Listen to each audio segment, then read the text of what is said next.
Welcome to Teaching Matters 101, a podcast for folks who are passionate about educating diverse students with compassion, care, and courage. I am your host, Dr. Mel, lifelong learner and educator and CEO of Scholars for the Soul, an educational solutions firm. We are here to talk about all things education. From teacher identity to teaching strategies, we unpack it all and invite you to join us on this journey of discussing teaching matters that impact education and make real teaching matter. Let's start the show. Hello, everyone. Dr. Mel here, excited for our second episode entitled, Are You Teaching or Just Talking? Before we get into the show, be sure that you have subscribed, you've turned on your notification bells, you've done all the things to ensure that you do not miss an episode that will be released every single week. We are so excited for the reach of this podcast, and we hope that you take something from it that reaches your soul and impacts your practice as an educator, whether you're an administrator, a district personnel, a classroom teacher, a paraprofessional, the custodial worker, the counselor, or even a parent. Anybody who works with our youth, we hope that this podcast gives you something to think about and something to share with others. So our title again is, Are You Teaching or Just Talking? So let's get into, first of all, defining what good teaching is. I found this really good definition of teaching. I can't remember where I got it from, but it was a really good definition that says teaching is the process of attending to people's needs, experiences, and feelings, and intervening so that they can learn particular things, and this is the part I really like, and go beyond the given. So let me say that one more time. Teaching is the process of attending to people's needs, experiences, and feelings, and intervening so that they can learn particular things and go beyond the given. I think this definition of teaching is really, really vital for us understanding and unpacking why we do what we do and how we do what we do as educators. And remember, even if you're not a classroom teacher, anyone that has an impact on our youth, we are educating them in some way, whether we're a parent, we are a grandparent, we are a foster parent, we are an older sibling, aunt, uncle, anyone who has the capacity to provide impact for our students. It's important for us to know those three things: their needs, their experiences, and their feelings, because those are the three areas that we really need to take into account so that we can teach them with soul and impact and give them the fuel to their fire so they can go beyond the classroom environment or the home environment and take what they've learned and apply it to their lives. I am a big fan of culturally responsive teaching and the brain, if you do not already know. And I love the work of Zaretta Hammond. And so I say that because culturally responsive teaching is the vital network or the vital fibers to the work that I do when I go into schools and I work with teachers and I work with staff on how to really teach with soul and teach with impact and really get the brain to learn and move and stretch and grow. She defines culturally responsive teaching as such. I'm going to read from her book, Culturally Responsive Teaching and the Brain. It is an educator's ability to recognize students' cultural displays of learning and meaning making and respond positively and constructively with teaching moves that use cultural knowledge as a scaffold to connect what the student knows to new concepts and content in order to promote effective information processing. That's what's happening in the brain. All the while, the educator understands the importance of being in a relationship, that is key, and having a social emotional connection to the student in order to create a safe and brave space for learning. This is very important because, unfortunately, what we have had happen in our education system over the decades and decades, from before integration to post integration into de facto segregation, all the different concepts that have structured the way our schools are formed and the students and the demographics and the population of kids that we teach, it's important for us to understand these definitions of what just really good teaching is. Because so often teachers are not given this blueprint during their teacher prep work while they're in college, getting those teacher certificates and licenses, learning more about what teaching really, really means.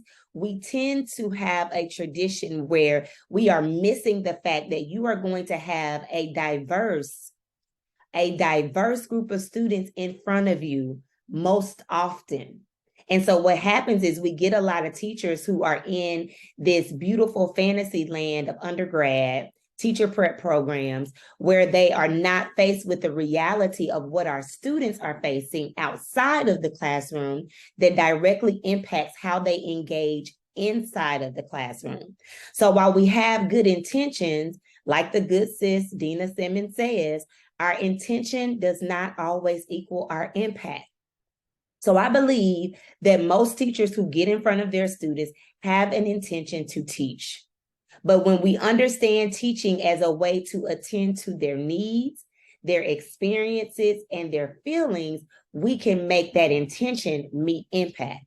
But often we think that teaching is more robotic, technical, and we just think if I provide information, if I give them the access to resources, and not feel like I need to have that connection with them, then that is all that I need to do to teach. But that is far from the truth. You can't teach by just talking because you're simply doing that, just talking. You have to teach with the intention that I am going to connect to who these young people are in front of me, realizing that who they are currently is a beautiful human being with a vast amount of experiences that have informed how they make meaning of the world. So when we think on that level, we reject deficit-based thinking that says, I have students who come from troubled backgrounds and I need to fix their way of being so they can be productive citizens in society. That saviorism complex. We have to reject that because it is not our job to fix students. Mindset work, determining one's purpose, determining the work that they do in the world, determining who they are in the world, what they contribute to the world, that is autonomous and self-directed. If we are going to be true soul scholars, if we are going to be true culturally responsive educators, we have to think, I am not here to be the sage on the stage, but instead I am here to be the guide on the side. Again, I am not here to be the sage on the stage, meaning it's all about me. This is my classroom. You must adjust to all of my ways of being. You must conform and be compliant to the way I believe you should show up in the classroom. Rather, it should be, I am your guide in this journey of learning at whatever level of students you have, whether you're a pre-K or seniors in high school. Wherever you are, you're the guide on the side that helps them to see the genius that is already within them. So they have to understand that learning is self-directed. That's how you make it impactful. Zaretta Hammond talks a lot about in culturally responsive teaching in the brain, that this work is to help shift dependent learners into the status of being an independent learner. Dependent learners depend on the teacher for nearly everything. It's hard for them to start and initiate learning tasks and activities. It is hard for them to pull out of their brains cognitive mindset, academic mindset, habits of mind, and habits of being that help lead them towards complex learning challenges. Because the brain only stretches and grows through complexity, through challenge, through seeing something new, through merging their previous experience with new experiences. But here's the key. There will be emotions attached to every experience. And so, as I was stating before, many of our students don't have a whole lot of positive connections and emotions to what learning really could be. We want our students, we get in our group of students and we want them to be excited about learning. But for many years before, because I've always been middle school and secondary, and what I find out is that light has dimmed by the time I get them in 7th, 8th, 9th grade, and so on. Because the genius, the beauty of their curiosity that was welcomed when they were little kids has been hampered. I have a church member who has a beautifully intelligent 7-year-old child. This young lady is, and I don't say this just lackadaisical, she is genius. But unfortunately, she is in now the 1st grade, and she's contained in a classroom that does not center play as a part of the learning process, that does not admire and value her curiosity, and that really pushes all of the students into a place of docile learning, where they are quiet, in their seats, compliant, driven, and not allowed the capacity and space to be, to explore, to ask questions freely, to laugh, to play, to be 7-year-old, 6-year-old kids. And so what happens is if that pattern continues and it goes on, now we lose the flavor for learning. I know another young lady who had this flavor in her elementary years, and now she is a 12th grade or 11th grade Black female student who no longer has a fire for learning. She's made straight A's from elementary until now, could be the valedictorian. But because she answers a lot of questions in class, because she is an active participant when other students are not, her teacher has asked to silence her. And so now she doesn't have the fire. She doesn't have the desire to even engage anymore, because all you're going to do is tell me to be quiet. All you're going to do is ignore my brilliance. All you're going to do is hamper my light and not allow it to shine. So then we get these students who don't have a positive experience or emotional feelings connected to learning. So while we say that we're in front of these students and our intention is to teach them, if we're not making an impact on their needs, their experiences, and their feelings, we're just talking. And we can't reduce good teaching down to, if I work in mindfulness, if I do a lot of SEL, if I motivate my students enough, they will become these active learners. That will not happen. You will have students who may enjoy the environment of your class, which is definitely a plus. But what will not happen is these students still don't have the cognitive abilities and capacities to mentally work through challenging learning tasks. Famous psychologist, learning educational psychologist, Lev Vygotsky talks about sociocultural learning and talks about how important it is for students to be engaged in talk, to be engaged in environments that really motivate them to engage in the learning process, right? But it also talks about this zone of proximal development. That's keeping our students on the cutting edge of their learning. While I went through my doctoral studies, one of my professors, Dr. Linda Dorn, continuously pushed us to always think about how we can celebrate when our students have, shown that academic perseverance, when they have exuded those academic mindset qualities, when they have shown up and given effort and really put in a lot of work and see the relevance in their work. But then we've also got to keep them on the cutting edge to know there's another layer. We're going deeper in our learning. So it's important that, yes, we use social emotional learning to provide that foundation. Think of it like a mattress. If somebody falls back on a mattress that's on the floor and it's a good mattress, they won't be hurt, right? It's not like they're falling on the wood floor or even on the carpet, right? And they'll even have a bounce that comes back once they fall. So SEL, social emotional learning, is very important to be that cushion, because students need to understand that they will fail during the learning process. That is a natural part of learning.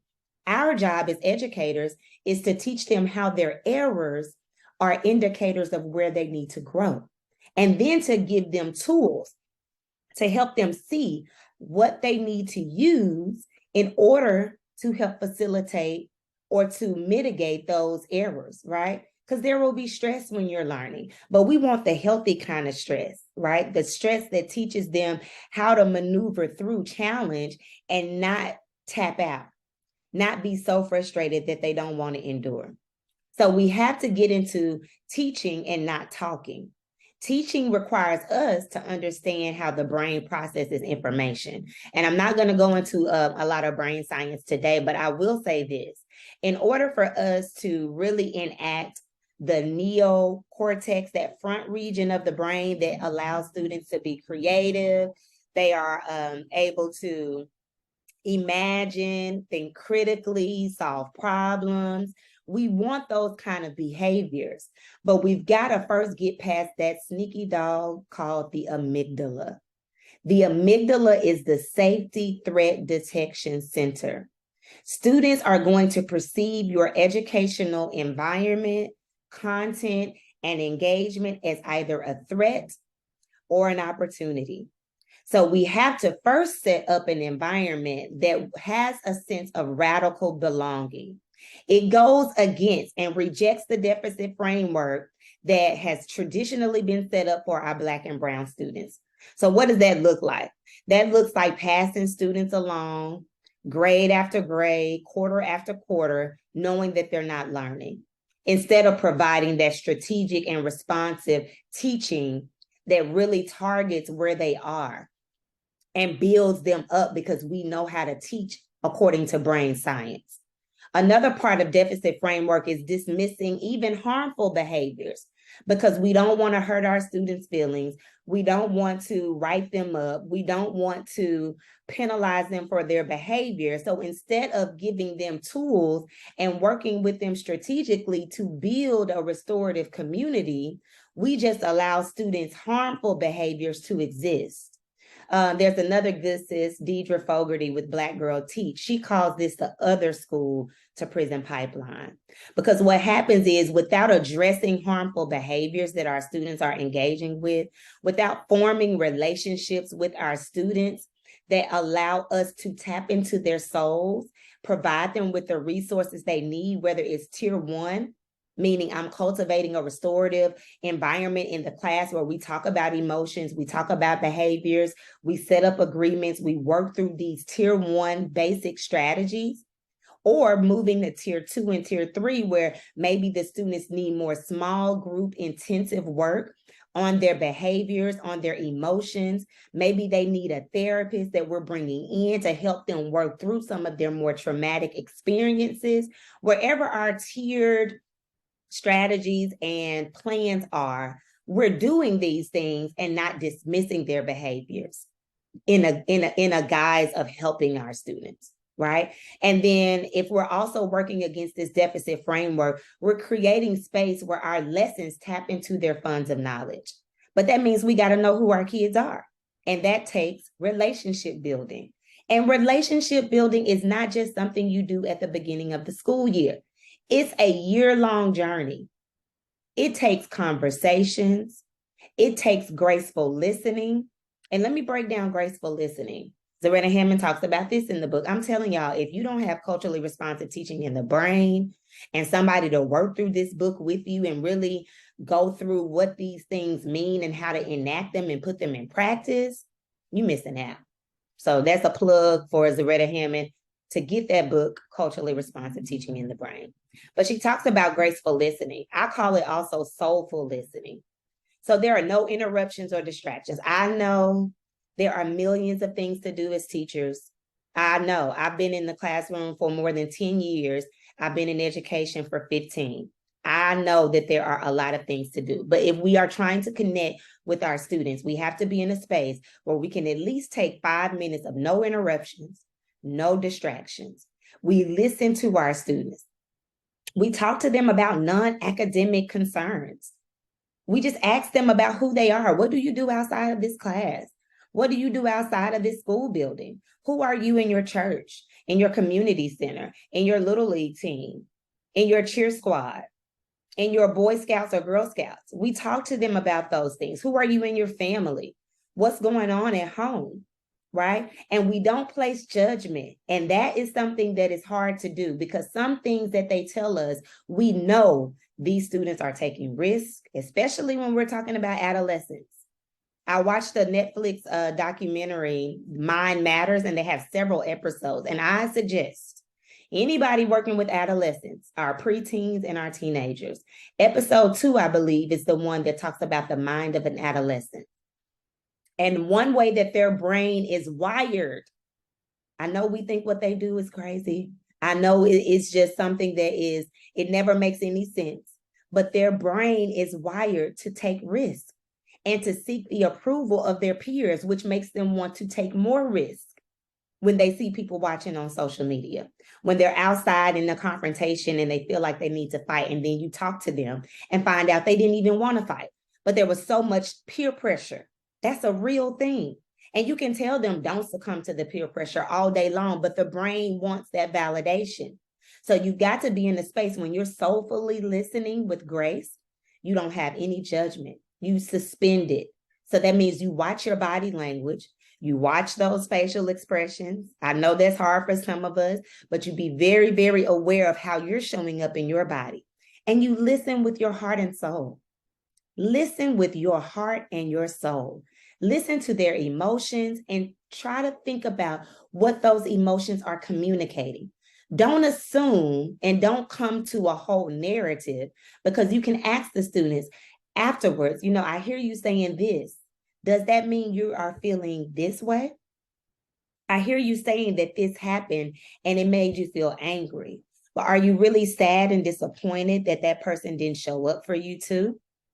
And sometimes you may not know, because I hear a lot of teachers saying when we talk about social emotional learning and connecting in relationships, I'm not a therapist.